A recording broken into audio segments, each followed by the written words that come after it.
Hello everyone, in this video I will show you how to play Catizen on Telegram. Right, this is play to on Airdrop. Now how you can do this, as you can see here, it is continuously running and here I can play this game, right? So I will start from the beginning. So first of all, you have to just go to Telegram, search for Catizen and you will get this option. Make sure you only trust this blue icon here. Now once you go here, click on start. Automatically you will get this option of start. Click on play for Airdrop. It will start loading. Now it will load for a few seconds and we are here.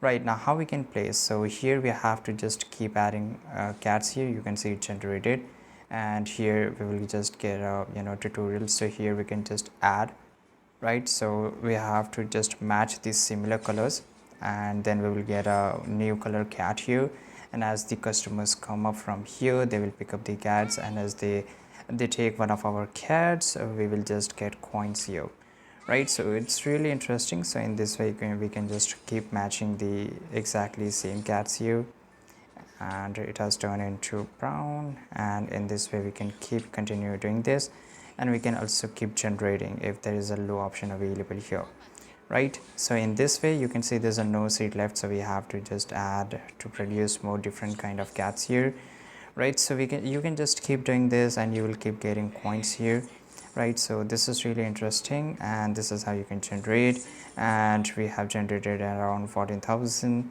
and to generate a cat it cost around 387 coins, and you can just earn more and more. Thanks for watching this video. Make sure to like this video, subscribe.